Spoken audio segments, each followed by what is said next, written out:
క్రీస్తునందున్న ప్రియులకు ప్రేమతో వందనాలు తెలియజేయుచున్నాను. మే నెల 12వ తేదీ 2024.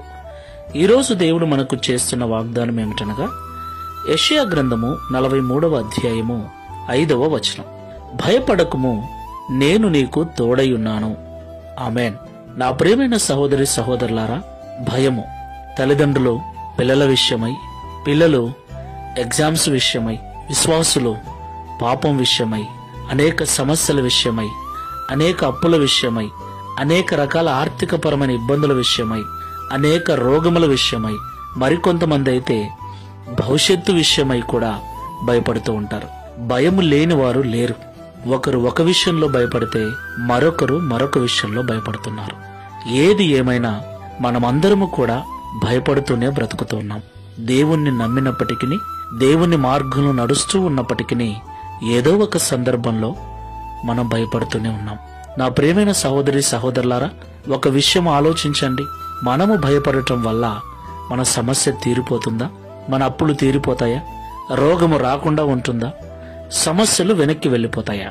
మరొక మాట అండి, మనం ఎంత భయపడతామో మన సమస్యలు అంత త్వరగా మనకొస్తాయి. మనం ఎంత భయపడతామో మన జీవితం అంతగా కృంగిపోతుంది. భయము మనిషిని కృంగతీస్తుంది. భయము మనిషిని చేతగాని వాణ్ణి చేసి మనిషి ప్రాణాలే తీస్తుంది. అందుకే ప్రభు అంటున్నాడు, భయపడకండి, నేను నీకు తోడై ఉన్నాను అని. దేవునికి మహిమ కలుగును గాక. ఈ మాటలు వింటున్న ప్రియ సహోదరి సహోదరుడా, ఇక నుండి భయపడకు. దేవుడు మనకు తోడై ఉన్నాడు. ఆయన మీద భారం వేసి నిర్భయముగా ఈ విశ్వాసపు యాత్రలో ముందుకు వెళ్దాం. ప్రార్థన చేసుకుందాం. కృపా సత్య సంపూర్ణమైన ప్రభువా, మీకు వందనాలు చెల్లిస్తూ ఉన్నాం.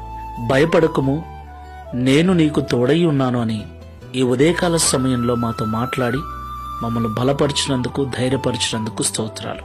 నిజమే తండ్రి, మేమందరము కూడా, ప్రతి ఒక్కరము కూడా ఏదో ఒక విషయంలో నిత్యము భయపడుతూనే ఉన్నాం.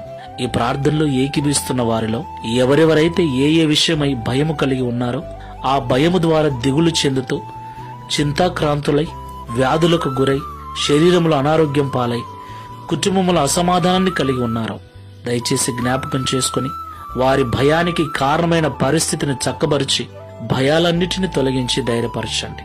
నా ప్రభు నాకున్నాడు, ఆయనే ప్రతి సమస్యను చక్కబరుస్తాడన్న విశ్వాసమును, ధైర్యము కలిగిన హృదయమును ప్రతి ఒక్కరికి అనుగ్రహించమని, తద్వారా ఈ దిన వాగ్దానమును మా అందరి జీవితంలో నెరవేర్చి మీ నామమును మహిమపరచుకునమని యేసు నామములో ప్రార్థిస్తున్నాము.